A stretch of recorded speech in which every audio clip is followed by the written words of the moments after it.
Video like जरूर कर लीजिए और ऐसे वीडियो लगातार फ्री में पाने के लिए चैनल को तुरंत सब्सक्राइब कर लीजिए और बेल आइकन को जरूर टैप कर लीजिए ताकि आगे भी सारे वीडियो आपको मिलते रहे। यूट्यूब में फॉलो करते हैं तो प्लीज ये वाला फ्री टेलीग्राम चैनल जरूर ज्वाइन कर लीजिएगा। सारे नोटिफिकेशन सारे अपडेट यहीं पे आते हैं, ध्यान रखिए।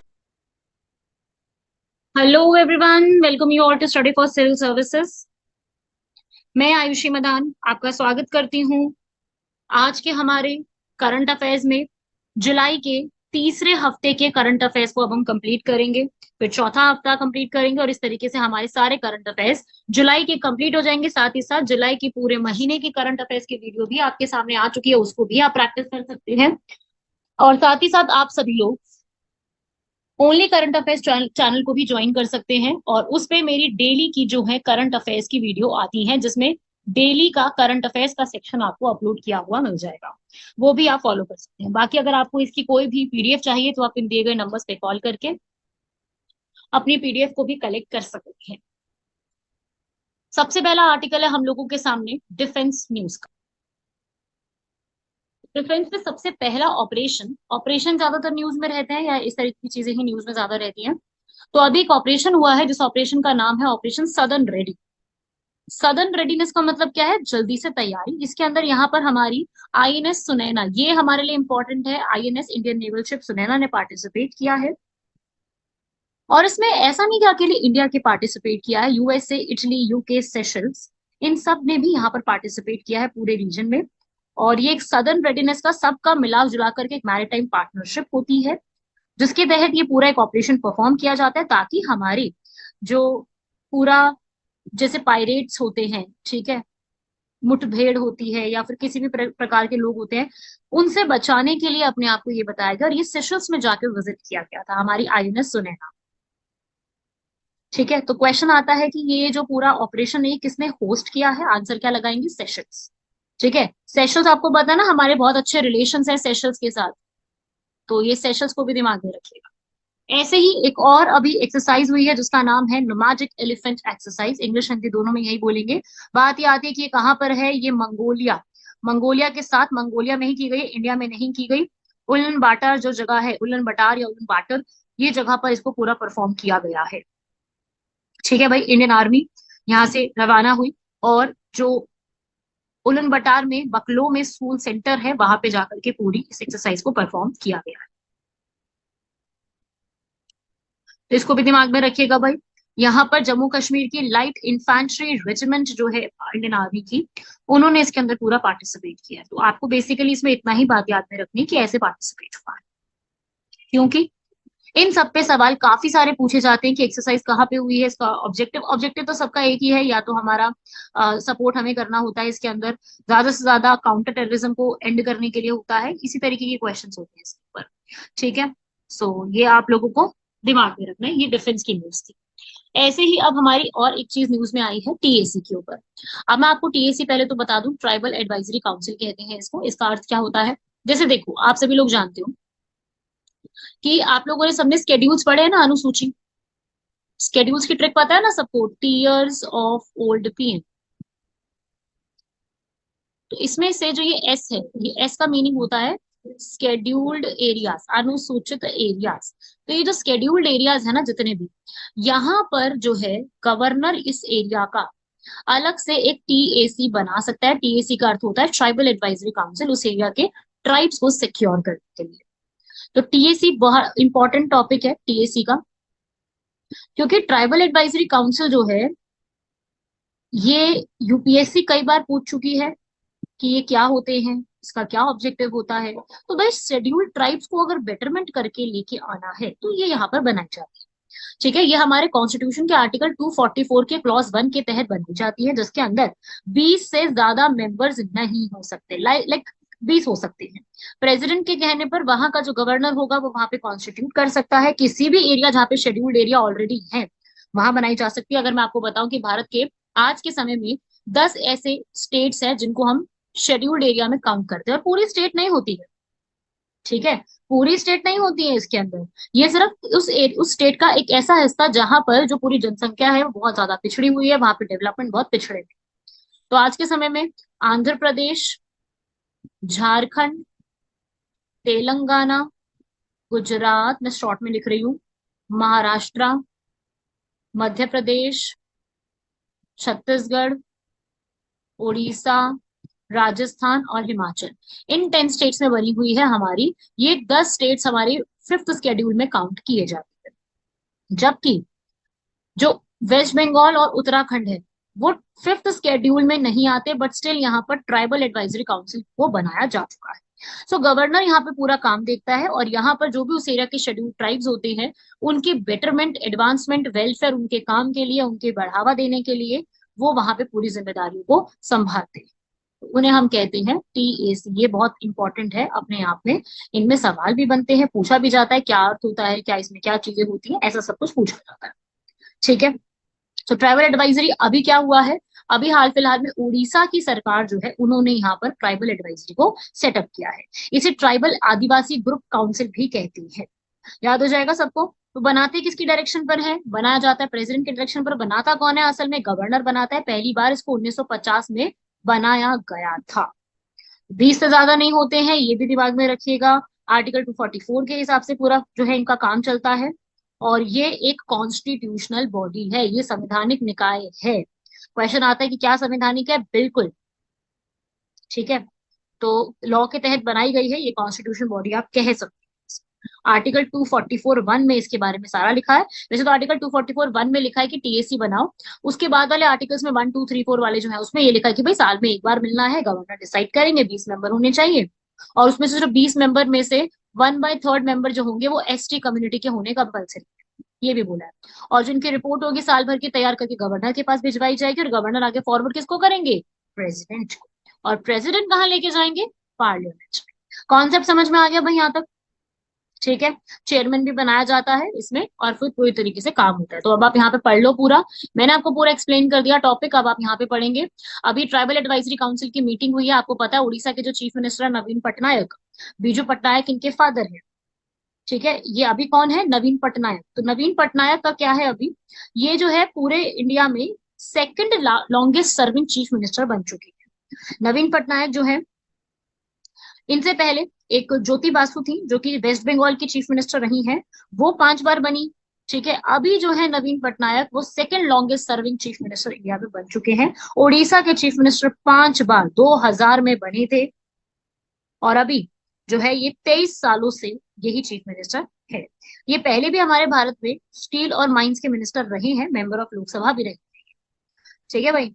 तो ये आपसे पूछा जा सकता है कि सेकंड लॉन्गेस्ट कौन है, और इस पे बिल्कुल सवाल बन सकता है। ठीक है। ये बीजू जनता दल जो पॉलिटिकल पार्टी है, इनके जो फादर हैं बीजू पटनायक, वो पहले वो चीफ मिनिस्टर रहे हैं उड़ीसा के 3rd नंबर पे। तो बीजू पटनायक भी जो है वो, ये भी वही पर्सन है जिन्होंने क्विट इंडिया मूवमेंट, पता है ना, क्विट इंडिया मूवमेंट, उसमें सपोर्ट किया था बीजू पटनायक ने। जय प्रकाश नारायण, राम मनोहर लोहिया, बीजू पटनायक, ये सब थे। तो अभी फिलहाल के लिए नवीन पटनायक जो ये नाम लिखा है उनके बारे में बता रही हूँ। उन्होंने बोला कि भाई हर एक SC ST स्टूडेंट को जो है 50,000 रुपए दिए जाएंगे, ये टीएसी ने डिसाइड करा है। तो उसी के रिस्पेक्ट में ये न्यूज में थी, उड़ीसा की सरकार ने किया है। लेकिन हमारे लिए न्यूज में क्या आ गया कि भाई टीएसी क्या चीज होती है, इसकी मीटिंग हुई है, तो ये टीएसी क्या चीज होती है, क्या इसका ऑब्जेक्टिव है, क्या क्या चीजें इसमें आती हैं, वो सब आपको पढ़ना था। तो वही हम लोगों ने कवर अप किया। ठीक है। वही इसको लिख लेना, सारी बातों को, ये सब बातों को लिख करके याद भी रखना है आप सभी लोगों को। इन सबसे बिल्कुल सीधा सीधा सवाल बन सकता है। बढ़ते हैं हमारा अगला क्वेश्चन। अभी आप जानते हैं चीता री इंट्रोडक्शन प्रोग्राम बहुत न्यूज में चल रहा है। क्यों चल रहा है, क्योंकि चीता जो है अभी हाल फिलहाल में काफी सारे चीता की डेथ हो चुकी है। तो अभी यहाँ पर न्यूज में काफी ये चीज रही है, इसलिए मैं आपको यहाँ पे बता रही हूँ। असल में हम लोगों ने एक प्लान बनाया जिसका नाम है चीता री इंट्रोडक्शन प्लान, जिसमें क्या किया जाएगा, चीता को जो है दूसरी कंट्री से इंडिया लाया जाएगा। नामीबिया और साउथ अफ्रीका से टोटल 20 चीता आएंगे। लेकिन प्रॉब्लम क्या हुआ कि जहां पे इनको लाया गया, कूनो नेशनल पार्क मध्य प्रदेश में, वहां पर बहुत से चीता जो है उनकी डेथ यहाँ पे होती जाती। तो अभी तक री इंट्रोडक्शन में काफी सारी डेथ हो चुकी है, इसीलिए ये टॉपिक जो है अभी न्यूज में आ गया कि क्या चीता को वहां से लेकर के आना एक सही फैसला था। और चीता की जो ये डेथ हो रही है, अभी एक फीमेल चीता थी धत्री, उनकी यहाँ पर जो है अभी डेथ हुई है कूनो में। तो ये जो इतने सारे यहाँ पे डेथ होती जा रही है, 9 चीता की डेथ हो चुकी है, 9th भी डेथ हो चुका है। सोच रहे हो आप? यहाँ पर इसका नाम था तिबिलिसा, धत्तरी बोला जाता था, फीमेल लाई गई थी नामीबिया से। तो हमारे चीता की डेथ यहाँ पे हो गई। सो ये भी अपने लिए इम्पोर्टेंट बन गया कि ये सब जो हो रहा है ये कैसे रोका जाएगा, इसको कैसे स्टॉप किया जाएगा। सो उसी के ऊपर ये पूरा आर्टिकल है। क्या ये कूनो सुटेबल है? पहले तो देखो यही बोला गया था कि कूनो जो है वो चीता क्या, टाइगर, लेपर्ड, एशियाटिक लायन सबको यहाँ पर हैंडल कर सकता है। तो ये कैसे हो गया कि भाई ये सब चीजें हो रही हैं? सो यहाँ पर ये लेसन लर्न करने की जरूरत है, और यही चीता रीइंट्रोडक्शन प्रोग्राम की न्यूज में चल रही है। सो आप लोग ये याद रखिएगा पूरा के बारे में, सबसे बड़ा ट्रांसलोकेशन ये किया गया था। बट कूनो नेशनल पार्क भी न्यूज में आ गया अब यहाँ पर। तो कूनो नेशनल पार्क के बारे में भी हमें पता होना चाहिए कि कूनो जो है ये कूनो नदी के किनारे बना हुआ है, जो कि श्योपुर और मोरेना डिस्ट्रिक्ट्स मध्य प्रदेश वहां पे बना हुआ है। डेसिडियस पर्णपाती वहां पर जो है पेड़ वगैरह काफी ज्यादा मिलते हैं। वहां पे काफी सारे जो यादव, जाटव, ब्राह्मण, गुज्जर, कुशवाहा लोग हैं वो रहते हैं। तो चीता रीइंट्रोडक्शन प्रोग्राम हमारे लिए इंपॉर्टेंट है। चीता को एक्िनॉक्स जुबाटस के नाम से भी जाना जाता है। तो एशियाटिक चीता और अफ्रीका चीता दोनों यहाँ पर रेफरेंस में याद रखिएगा। हमने अफ्रीकन चीते जो है दूसरी कंट्री से यहाँ पे लेके आए थे। तो उनके भी आगे फिर जो है और चीता कब्स भी उनके जो है वो पैदा हुए। और बात अब ये चल रही है कि हम लोगों को एक डिसीजन ये सही लेना चाहिए था कि जो चीता है वो हम लोगों को यंग चीता लानी चाहिए थी। ऐसा बोला गया कि भाई यंग चीता आपने को लाना चाहिए था। चलो वो भी एक अलग स्टोरी है कि क्या लाना चाहिए था। तो आपको एक तरीके से ये चीज याद है, ठीक है। अभी यहाँ पर हमारे जो फॉरेस्ट मिनिस्टर हैं भूपेंद्र सिंह यादव, उन्होंने ये बोला है कि जो ये डेथ हुई है उनकी, वो डेथ हुई है क्योंकि उनकी गले पे एक निशान सा है, बिल्कुल वो निशान। उन्होंने ये बोला है कि मॉनसून में आने वाली जो बीमारियां होती है उसकी वजह से उनके वहां पड़ा है। सच्चाई क्या है, क्या मेडिकल ध्यान नहीं दिया गया, जो भी वहां की सच्चाई है वो तो अभी तक पता नहीं चली है। वो हमें धीरे धीरे इसमें जब रिपोर्ट आएगी, रिव्यू होगा तब पता चलेगा। But the basic thing is कि ये सब चीजें वहां पे देखी गई हैं, तो हमको पता होना चाहिए। क्लियर हुआ सबको यहाँ तक? चलिए अगला बढ़ते हैं। यहाँ पर देखेंगे आप सभी लोग, चीता वाला जो पूरा प्रोग्राम है इसको इम्प्लीमेंट करने के लिए हमारी एनटीसीए वो पूरा काम देखती है। साथ में उनके मध्य प्रदेश का forest department, wild life institute और एक्सपर्ट्स है, सबने यहाँ पर देखा था। वहीं मैं एशियाटिक चीते की बात करूं तो वो सबसे फास्टेस्ट लैंड एनिमल, जमीन पर भागने वाला सबसे तेज स्तनपायी होता है। स्पोर्ट्स कार से भी तेज की घंटे स्पीड में भाग सकता है, 0 से 100 किलोमीटर पर आवर 3 सेकेंड्स में ये जा सकता है। इसकी बहुत स्मॉल सी बॉडी होती है साइज के कंपैरिजन में, तो इसलिए काफी ज्यादा फास्टेस्ट तेज चलने वालों में से काउंट किया जाता है। तो ये आप लोगों को याद रखना है। अफ्रीका जो चीता है वो इंडिया में लाए गए थे, अफ्रीकन चीता वो वल्नरेबल कहे गए हैं। तो अफ्रीकन चीता तो इंडिया में आ चुके हैं, और आईयूसीएन के लिस्ट में ये वल्नरेबल है, याद रहेंगे। वल्नरेबल आ सकता है इस पे क्वेश्चन, ठीक है। चलिए आगे बढ़ते हैं। इसके बाद एक आर्ट न्यूज में है जिसका नाम है नामदा आर्ट। नामदा आर्ट बहुत कम लोगों ने सुना होगा, इसलिए मैं अभी एक्सप्लेन कर देती हूँ। ये कश्मीरी एक कारपेट की तरह, कारपेट समझते हैं ना, जो कारपेट क्यों, जैसे क्या कहते हैं हिंदी में इसको क्या कहेंगे यार, गुलदान या कुछ ऐसे कहा जाता है, मुझे एग्जैक्टली नाम याद नहीं आ रहा। तो अपने इंडिया के एक प्रोजेक्ट चल रहा है जिसका नाम है स्किल प्रधानमंत्री कौशल विकास योजना। उसके तहत यहाँ पर इनमें जो है काफी सारे चेंजेस लेके गए हैं। पता है नामदा आर्ट ये शब्द कहाँ से आया, नामदा शब्द कहाँ से आया है? ये कहा जाता है कि भाई ये जो है एक पर्सन थे शाह नामदान, उन्होंने कश्मीर जो है वहां पे इसको इंट्रोड्यूस कराया अकबर के टाइम पीरियड में, ठीक है। जो कि जो शीप का वूल होता है, जो हमारी शीप है उसकी जो ऊन होती है उससे बनाया जाता है, ठीक है। बहुत सारी लेयर्स के साथ मिल करके इसको एक नामदा आर्ट करके बनाया जाता है। ये आज के टाइम पे अफगानिस्तान, ईरान काफी जगह किया जाता है, लेकिन इंडिया में भी इसका काफी क्रेज है, क्योंकि अभी यूथ स्किल्स डे चल रहा था। तो हमारा जो यहाँ पर एक पूरा एक ये जम्मू कश्मीर की क्राफ्ट है, इस पूरे को यूके एक्सपोर्ट किया गया। आप पढ़ सकते हो यहाँ पर पूरा।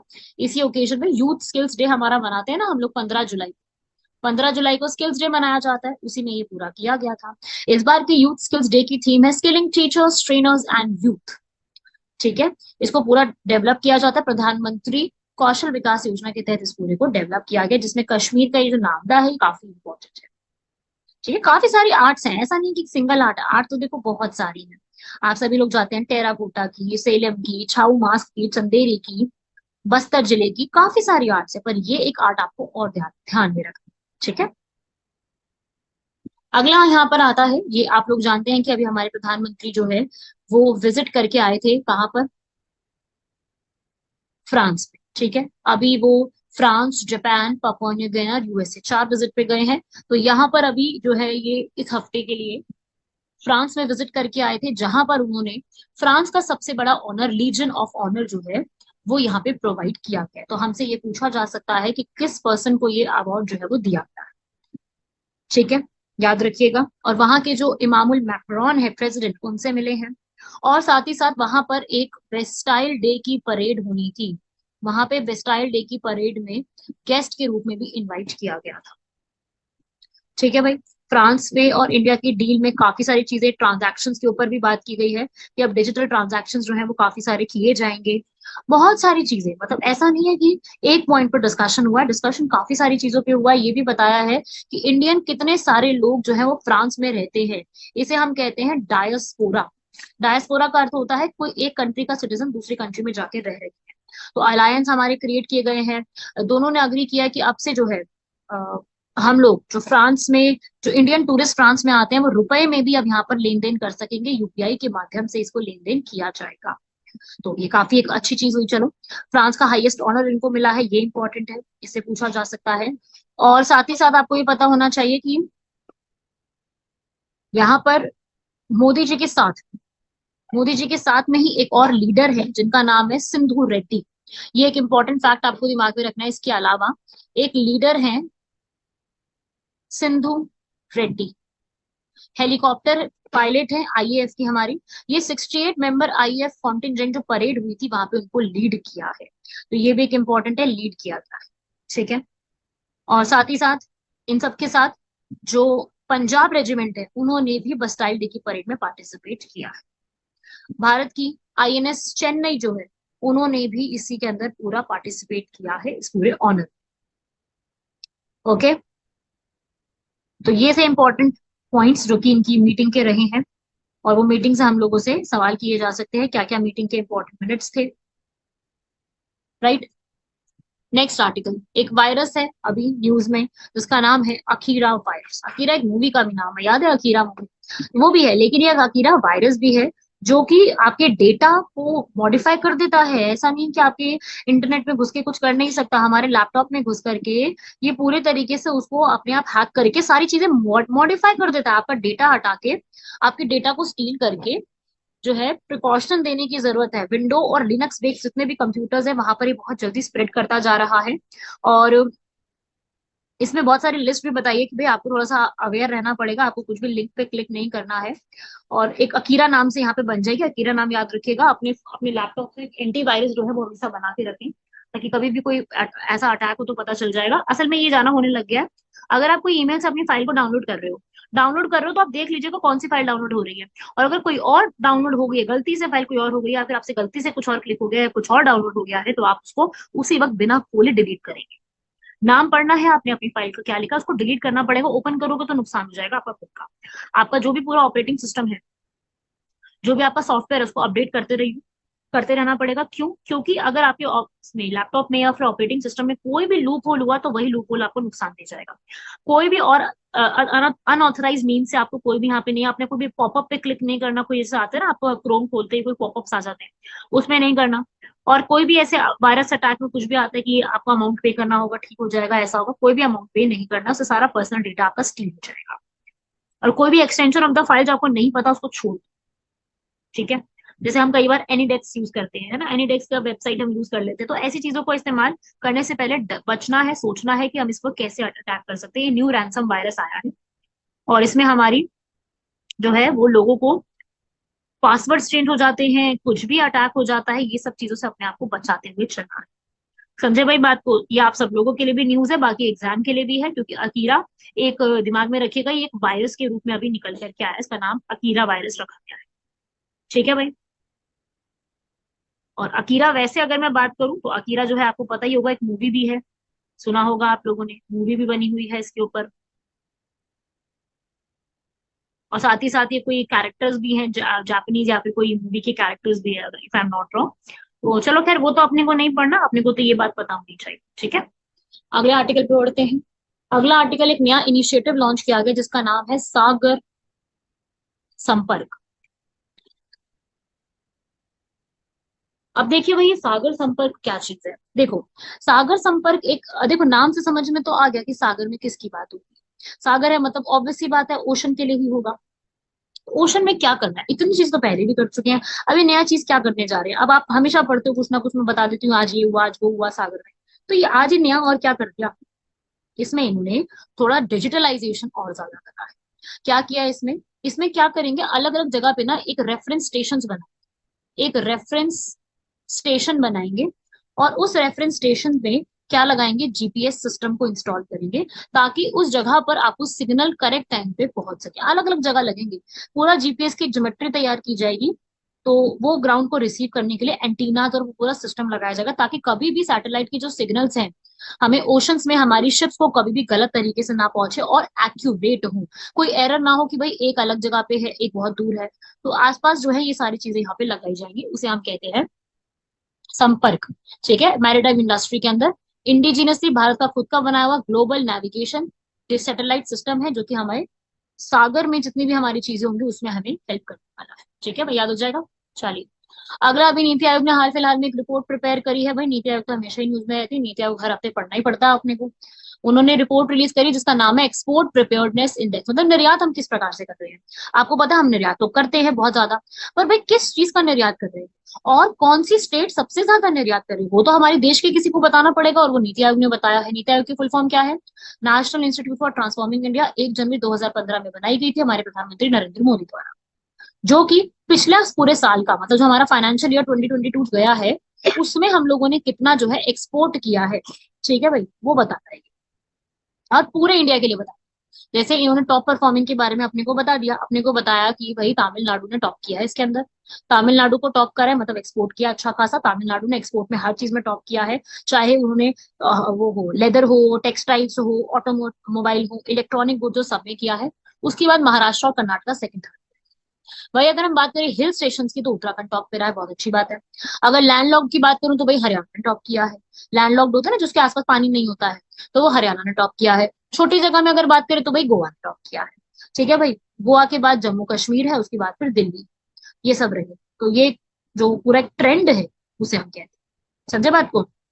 तो यार देखो, ऑब्वियस सी बात है, कोई कोस्टल स्टेट तटीय इलाके का रीजन ही तो इसके अंदर टॉप करेगा, और कौन ही करेगा, क्योंकि तट वाले इलाके से तो सबसे ज्यादा एक्सपोर्ट होना चाहिए। ऑब्वियस सी बात है, वहां पे तट है, वहां पे शिप्स है, वहां पे और तमिलनाडु में तो 3-3 पोर्ट है भाई मेजर, जो बड़े पोर्ट है वो 3-3 है, कामरांजर है, चेन्नई है, टूटिकोरिन है। तो ये तो टॉप करेंगे करेंगे ना, और उनके बाद वाली जो है महाराष्ट्र कर्नाटक वो भी टॉप करेंगे यार, वो भी तो तट शेयर करते हैं। हालांकि सबसे बड़ा जो तटीय शेयर करता है वो अंडमान निकोबार है, उसके बाद गुजरात है, बट फिर भी ये तो होगा ही होगा ना। तो इसी हिसाब से यहाँ पर जो है पूरा एक ये पूरा किया गया है, जैसे हम कहते हैं यहाँ पर एक पूरा कॉन्सेप्ट याद रखिएगा कि इसमें किसने टॉप किया है, तो हाई चांस है कि टॉप किसने किया है, ऐसा कुछ सवाल जो है हमसे पूछा जा सकता है। तो आप सभी लोगों की जिम्मेदारी बनती है कि जिन्होंने टॉप किया है यहाँ पर उन सबके साथ आप इसको लर्न करके जाएं, इनको पढ़ के जाएं कि कौन कौन इसमें टॉप पे रहा है। बस बेसिकली बस टॉप पे कौन रहा है उतना ही याद करना है, क्यों, वहीं से सवाल आता है।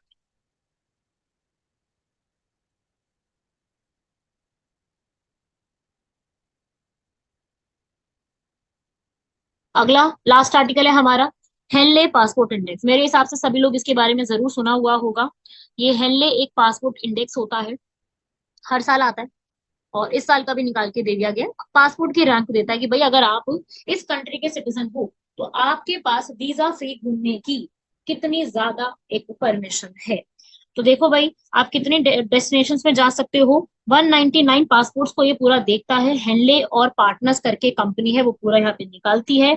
उन्होंने ये बोला है कि भाई टॉप कर गया है यहाँ पर कौन, सिंगापुर। पहले जापान था, अब सिंगापुर टॉप कर गया है। हमेशा से पिछले 5 सालों से जापान रह रहा था, अब सिंगापुर आ गया। उसके बाद फिर जर्मनी, इटली, स्पेन सेकंड पे आए हैं, थर्ड नंबर पे जापान। ठीक है भाई, इंडिया की जो रैंक है अपने को वो पता होनी चाहिए। इंडिया की पहले 2022 में रैंक थी 87, अब 2023 की रैंक हमारी 80 हो गई है, हम लोग जो है आगे पहुंच गए। ठीक है, 7 रैंक्स आगे। क्योंकि क्या होता है ना कि आपको एक तो देखो ये टर्म होती है वीजा फ्री एक्सेस।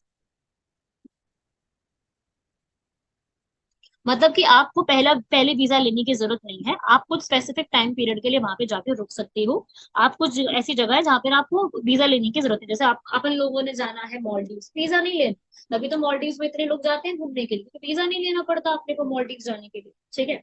एक होता है वीजा ऑन अराइवल,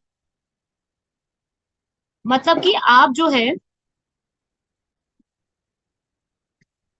कि एक स्पेसिफिक कंट्री जो है आपकी, आप उस स्पेसिफिक कंट्री जो है वहां पे जाके अराइवल होने पर वीजा भी ले सकते हैं, वहां जाओगे तब जाके आप वो चीज कलेक्ट कर सकते हो, वीजा ऑन अराइवल उसे कहते हैं। या फिर आप जब चेक पॉइंट पे आते हो बॉर्डर के एरिया में, आप एयरपोर्ट पे जाते हो, तब आप वीजा भी वहां से ले सकते हो। तो होती है चीजें, एक होता है वीजा फ्री, जरूरत ही नहीं है वीजा, एक तो वीजा लेना पड़ेगा, और एक ये नहीं होता। लास्ट में सबसे ज्यादा जो कंट्री आई है जिनमें बिल्कुल ही ओपन कंट्री नहीं है, वो है Turkmenistan, north Korea, Papua new Guinea और अफगानिस्तान, आप लोग जानते हैं। और ये जो है किसी भी पासपोर्ट होल्डर हो, आप वीजा फ्री एक्सेस यहाँ पे नहीं ले सकते। ठीक है भाई, ये आपको फैक्ट्स अपने दिमाग में रखने हैं, लर्न करने हैं इन सारी बातों को। तो ये था हमारा पूरा आज का आर्टिकल्स, आज हमने जितने भी आर्टिकल्स कंप्लीट करे हैं। बाकी आप और डिटेल में अगर चीजों को जानना चाहते हैं, पढ़ना चाहते हैं, तो मैंने आपको बता ही दिया है। हमारा एक चैनल है जिसका नाम है ओनली करंट अफेयर्स, उसमें डेली की डेली वीडियोस आती हैं। आप डेली मेंस और प्री दोनों के लिए तैयारी हम चैनल से कर सकते हो, अपने करंट अफेयर की हर एक पॉइंट को कवर कर सकते हो, ताकि कोई भी आपका करंट अफेयर का एक भी पॉइंट ऐसा ना हो जो छूटे। तो उसमें आप तरीके से बैठ के, तसल्ली से बैठ के सारी बातों को कवर आप आराम से कर सकते हैं। तो आप जाइए उसको, देखिए उसको, कवर अप करिए उसको, और ये तो हो ही जाएगा आपसे आसानी से, कोई ज्यादा डिफिकल्टी आपको आएगी नहीं इसके अंदर। तो आप इस पूरे अपने आर्टिकल्स को कंप्लीट कर सकते हैं आराम से। बाकी मिलते हैं हम लोग आपसे नेक्स्ट लेक्चर में अगले हफ्ते के करंट अफेयर्स के साथ। तब तक के लिए यहाँ तक स्टडी कीजिए। धन्यवाद, शुक्रिया, जय हिंद।